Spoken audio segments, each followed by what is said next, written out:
15 years, 4 months, and 11 days before the fleet arrived. A listening post on the far side of the moon picked up a signal that should not have existed. It was not a message. It was a countdown.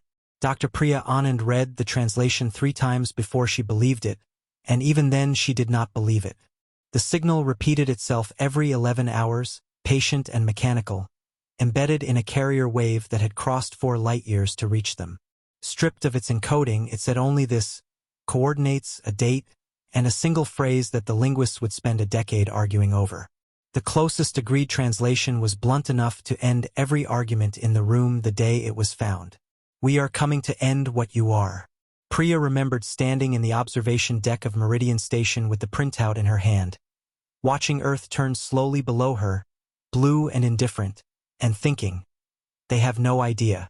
Down there, people were arguing about elections and weather and which team had won. Up here, a species with 200 warships and 15 years of travel time ahead of them had already decided how the story ended. She was wrong about one thing. Down there, some people already knew, and they had a plan. The plan did not begin with her, though it would eventually run through her hands more than anyone else's. It began 4 years earlier in a windowless briefing room outside Geneva, with a folder no one in that room was supposed to have seen. Priya had been junior then, 3 years out of her doctorate, invited to the meeting only because the man who should have given the briefing had the flu and someone needed to explain the recovered Rex telemetry in language the assembled generals could actually use. She remembered the moment the room went quiet. Not from fear, from arithmetic. Someone had done the math on travel time between the Rex last confirmed heading and the nearest system capable of sending a fleet, and the number that came back was not centuries. It was decades, and shrinking every year. The Rex own logs were decoded further, because the ship that had crashed off the Chilean coast had not been alone out there. It had been a scout, and scouts did not travel far ahead of what they were scouting for. "We have maybe 15 years, the acting director had said, in the flat voice of someone who had already run out of better ways to say it. "Possibly less. We are not going to outbuild them. We are not going to outgun them. So we had better find something else to outdo them at." That was the sentence that built the hearth, 4 years before the countdown ever arrived to confirm the timeline. It was also, Priya thought later, the sentence that built her entire career, because someone in that room had looked at a 31-year-old satellite engineer with a talent for reading garbled telemetry and decided she was exactly the kind of person who should spend the next decade reading a dead alien scout captain's private thoughts. 15 years later, Fleet Commander Ithren Cass stood on the bridge of the warship Devourer of Silence and watched a small, unarmed courier drone drift out of the human system to meet his flagship. It should have been destroyed on sight.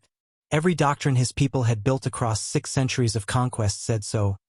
No contact before conquest, no words before weapons, because words gave the weak something no army could take from them, time. But the drone was not attacking.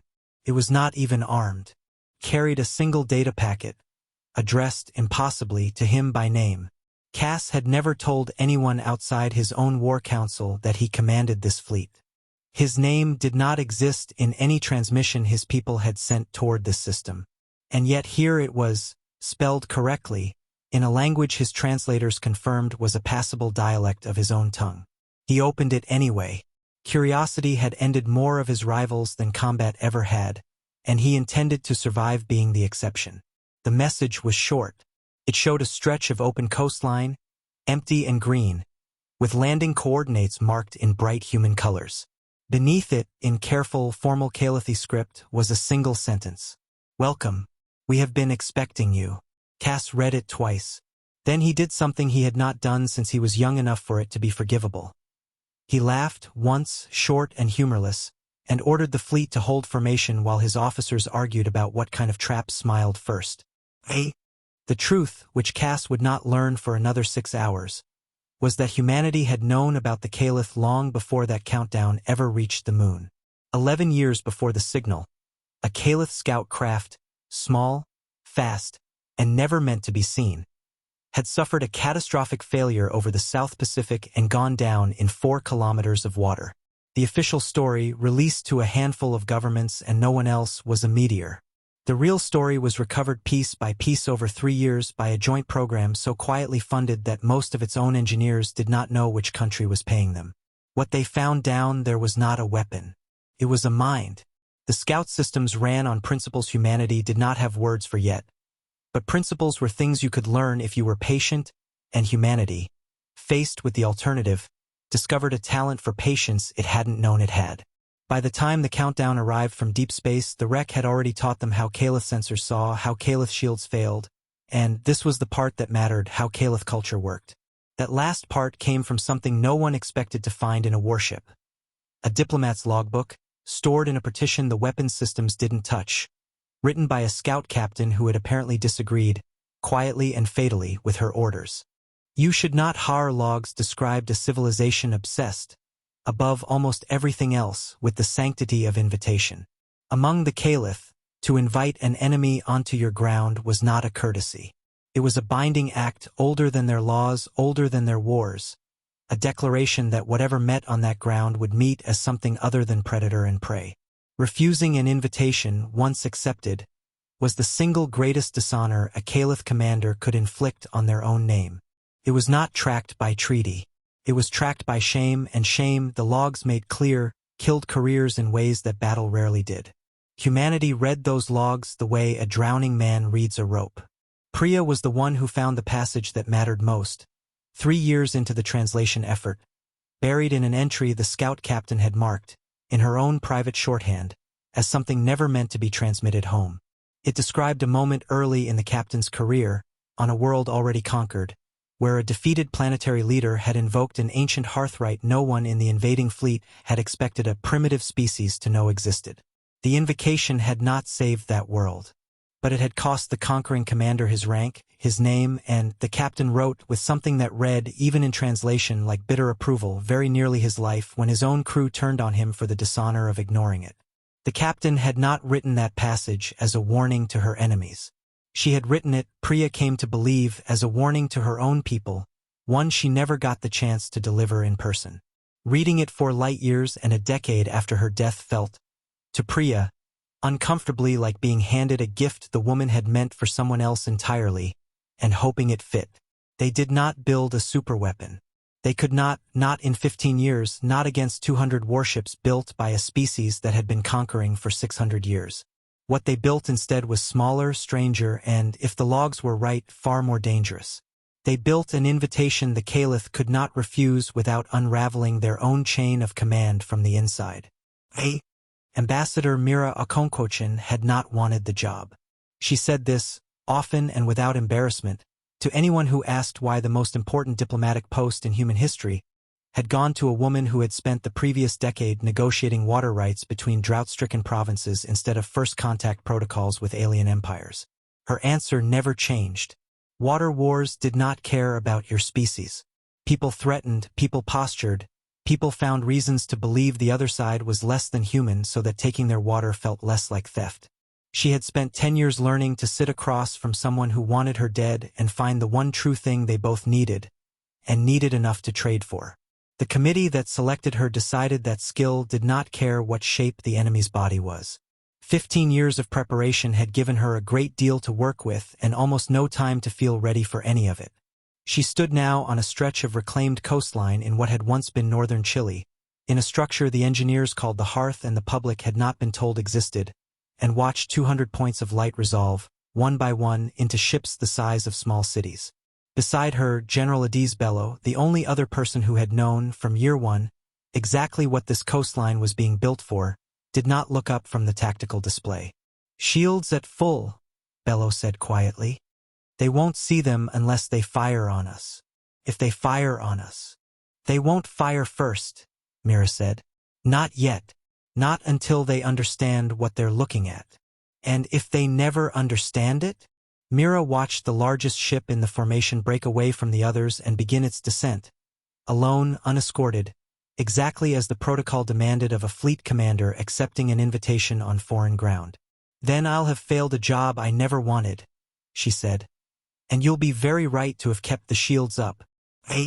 Cass came down alone because the invitation had specified alone, and because refusing that single condition, after already choosing to accept everything else, would have been its own kind of confession. He told himself he came because curiosity again had won. He did not let himself examine why curiosity had won quite so easily. His shuttle set down on a wide black landing pad ringed by structures that looked, to his eye, disturbingly like his own people's ceremonial architecture. Low, deliberate, built for people to stand and be seen rather than for anything to be defended. It unsettled him more than a bunker would have. Bunkers, he understood. A single figure walked out to meet him, unarmed, unarmored, flanked by no visible guard. Small by his species' measure. Steady by any measure. "Fleet Commander Cass," she said in flawless, faintly accented Calathi. "Thank you for accepting our invitation." He did not answer immediately. 600 years of doctrine told him this moment did not exist, that no species this young, this recently discovered, could possibly stand on ground it had chosen and speak his language back to him with the correct honorific weight on his rank. Doctrine had not accounted for a scout captain's dying logbook. This language," he said instead, because it was true and because it bought him a second to think. "We had a teacher," Mira said. "She didn't survive to see this. I think she'd have wanted to." Something in Cass's chest, old and armored and unused to being touched, went very still. He knew, in that instant, exactly which wreck she meant, and exactly what it meant that a stranger species knew it too. "You have had 11 years, he said slowly, "to prepare for a fleet that was not supposed to exist to you until today." 15, Mira said. "The countdown gave us 4 more. The negotiations that followed were, by any honest account, the strangest 6 hours in either species' history, and neither side would ever fully agree on who held the advantage. Cass's officers, watching from orbit, saw a commander who had walked into hostile territory and simply not come back out in chains, in pieces or in triumph, only in conversation hour after hour, over terms that made no tactical sense to anyone still thinking in terms of tactics. Myra's team, watching from the hearth's command floor, saw an alien war leader slowly running out of the one weapon he'd arrived with. Certainty. Because that was the shape of the trap once it closed. Not a weapon. Not a fleet humanity didn't have. A fact laid out calmly across a negotiating table that Cass's own culture would not let him walk away from without cost. He had accepted an invitation onto foreign ground, formally, publicly, in front of witnesses from his own command staff who were listening on secure channel. To break that acceptance now, to order his fleet to open fire after standing here as a guest, was not simply dishonorable by Caliph law. It was disqualifying. A commander who violated Hearthright, even against an enemy, did not command a fleet again. He barely kept his name. Around hour 3, Cass tried a different approach, the way a skilled negotiator tries a door before deciding it's locked. "You could not have known I would be the one to accept," he said. "Any of 6 other officers might have led this landing instead of me. Your trap depended on a stranger's honor holding, on a species you had never met, with customs your own translators only half understood." "You're right," Mira said. "It was a bet. We knew that going in. We built the invitation to work on whoever accepted it, not specifically on you. The honor code isn't yours alone, it's your whole command structures, and that's exactly why it worked. We didn't need to know you. We needed to know what you all were bound by. That is a colder plan than I expected from a species we came to erase. Cold kept 15 years of children from growing up already at war," Mira said. "I can live with cold." By hour 5, the conversation had drifted somewhere neither of them had planned for it to go. Cass asked, almost as an aside, what the scout captain's name had been in her own people's mouths, and Mira told him, carefully, because the Rex records gave 3 possible pronunciations and the linguists had never agreed on which was closest. Cass repeated all 3, slowly, and settled on the second, and did not explain why, and Mira did not ask. "She disagreed with the order to scout this system for conquest," Mira said. "We think that's why the ship went down the way it did. Not an accident. A choice at the end, about what she was willing to help destroy. That would have been recorded as failure," Cass said. "Not resistance. My people do not have a category for a soldier's conscience. We have only success and its absence. Maybe you didn't before today." Cass said nothing to that for a long moment, and Mira let the silence sit, because she had learned a long time ago, across a different negotiating table, that silence was sometimes the only honest answer a person had left. Humanity had not built a fortress. It had built a door that only opened one way once you walked through it, and dressed that door in every ceremonial signal the Rex logbook had taught them the Caliph could not ignore. "You knew," Cass said, late into the 6th hour, when the anger had burned down into something colder and more useful. "You knew exactly what this would cost me to refuse." "We knew what it would cost you to accept, too," Mira said. "We're not pretending this is free for you. It isn't free for us either. We spent 15 years building a species-wide bet on the idea that your people's honor was real, and not just a story your scout captain told herself before she died alone in the dark, disagreeing with her own orders." Cass was quiet for a long moment. "It is real," he said finally, and something in his voice suggested this admission cost him more than the fleet behind him ever had. "That is the problem. This was where the story could have ended, cleanly, with a treaty and a handshake and 200 warships turning quietly away from a world too clever to conquer. It did not end there, because Cass was not the only person whose honor was on the table, and not everyone above him had walked down onto that landing pad to have their certainty taken apart in 6 hours of careful conversation. Fleet Second Neuralis Vec had stayed in orbit, and Fleet Second Neuralis Vec did not believe in doors. She watched her commander's shuttle sit on that landing pad for 6 hours with mounting fury that had nothing to do with strategy and everything to do with 6 centuries of her people's dead. Conquered by exactly the kind of soft words she was watching Cass listen to now. When the order finally came down, hold position, stand down, honor the hearthrite, she followed it for exactly as long as it took Cass's shuttle to lift clear of the atmosphere. Then she gave an order of her own, to the 40 ships loyal to her house rather than to Cass's command, and the sky over the hearth went white. Bellows' voice cut across the command floor a half-second before the shields even registered the strike. "Contact, 40 vessels breaking formation, weapons hot." That's not the flagship group. Mira, still on the landing pad, watched Cass's face change in the same instant hers must have. Both of them looking up at a sky that had just turned violent without either of their permission. "Vec," Cass said, and the name came out of him like a curse and a confession both. The hearth shields held. They had been built, quietly, for exactly this failure mode, because 15 years of planning for one alien commander's honor had never meant betting everything on it.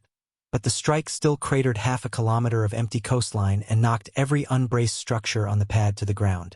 Mira went down hard, ears ringing, and felt Cass's hand close around her arm and haul her upright with a strength that could have broken bone and didn't.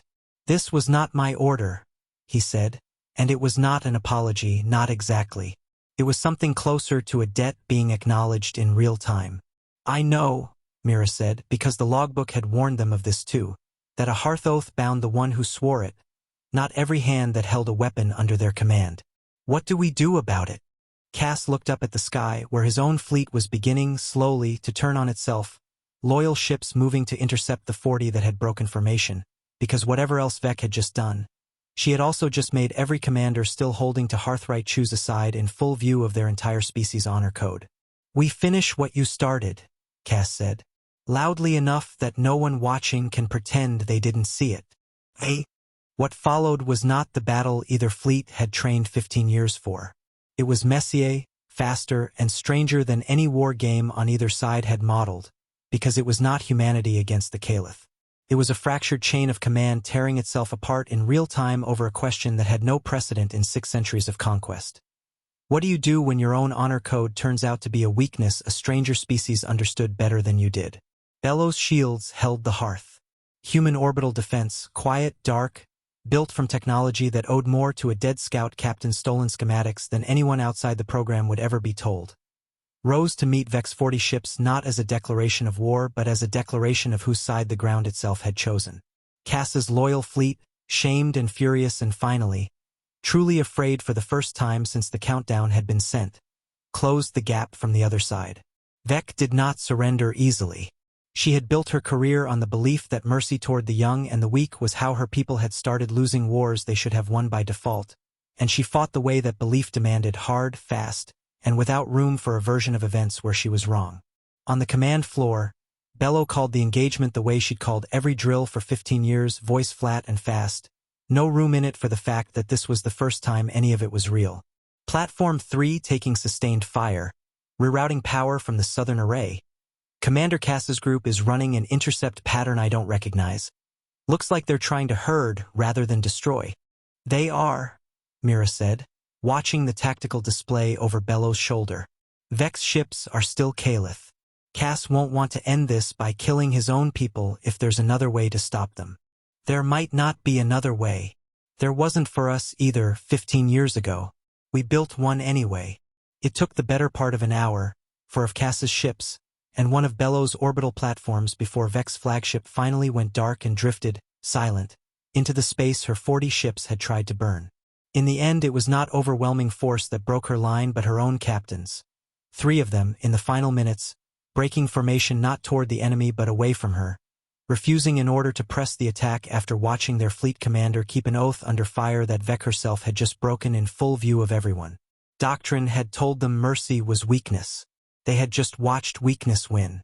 When it was over, Cass stood again on the cratered landing pad, and this time he did not need to be told what the silence afterward meant. She believed she was protecting her people, he said quietly, to no one in particular, or perhaps to Mira, who was the only one close enough to hear it. So did you, Mira said. You just had a different idea of how. The treaty that followed was not the triumphant unveiling humanity had once imagined. Back when the plan was still a diagram on a whiteboard and not a cratered coastline with the bodies of both fleets dead still being counted. It was quieter than that and harder one, and it took the better part of a year to draft in language both species could trust. Cass did not return home a conqueror, because there had never been a conquest to bring home, and he did not return home in disgrace, because 600 years of doctrine had just watched their own commander keep a hearth oath under fire from his own fleet and win. What he brought home instead was something his people had no clean word for yet, and would spend a generation arguing about the way humanity had once argued about that single translated countdown. Proof that an enemy could become something else if you were foolish enough or brave enough to let them. The War Council that received his report did not know what to do with a fleet commander who returned with no conquered territory, no tribute, and a request instead of a victory. That any future contact with the world called Earth be conducted, permanently, under Hearthright, and that the record of Vex mutiny be entered not as a footnote but as the central lesson of the campaign. Several of the council argued for his removal. He kept his rank in the end for the same reason he had kept it on the landing pad, because enough of his own officers, watching from orbit, had seen exactly what mercy had cost Vec and exactly what it had won him, and doctrine, however slowly, had started to bend around the evidence. Cass visited the wreck site himself once, years later, on a rare diplomatic return to the system he had once been sent to erase. He stood on the same cratered coastline, rebuilt now into something between a monument and a harbor, and asked Mira, who met him there out of a courtesy that had become, over the years, something closer to friendship, whether the scout captain's name had ever been fully recovered. No, Mira said. We only ever had the 3 possible versions. Use the second one, Cass said. For the monument, if you build one. It was the one she would have chosen. How do you know that? I don't, he admitted.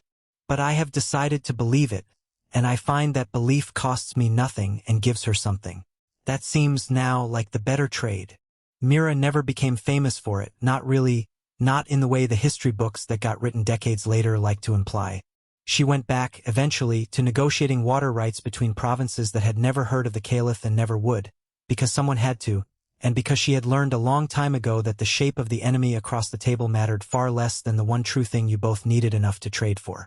But sometimes, late at night, she thought about the scout captain whose name humanity never fully recovered from the wreck's damaged logs. A woman, if that was even the right word for what the Caliph were, who had disagreed with her orders quietly enough to die for it and loudly enough, in the end, to be heard for light years and 15 years later by a species she never met and never knew she'd saved. She thought, too, about the 4 years before the countdown even arrived, the windowless room in Geneva, the acting director's flat voice telling a room full of generals that outbuilding and outgunning were both already lost causes, that the only option left was to outdo a fleet at something no one had thought to defend against. She had been 31 then, and certain, in the particular way the young are certain, that the world would tell her when the plan was working. It never had. There had been no moment of confirmation, no scoreboard, only 15 years of quiet, unglamorous work. Translation tables built one uncertain word at a time. A landing pad poured over a coastline no one was told the true purpose of, A woman trained for a decade to sit across from an enemy and find the one true thing both sides needed. And then, all at once, 6 hours on a cratered stretch of ground where all of it either held or didn't. Held. That was the part she still found strangest years later, turning it over the way she once turned over garbled telemetry. Looking for the seam where it should have failed and never quite finding one. Priya Anand kept a printout of the original signal in a drawer in her office for the rest of her life. Countdown gone, decoded, done. Under it, in her own handwriting, added the day the treaty was signed, was a note she never explained to anyone who found it. We were not ready to fight 200 warships. We were ready to be believed. That was the part no one else had thought to prepare. The end.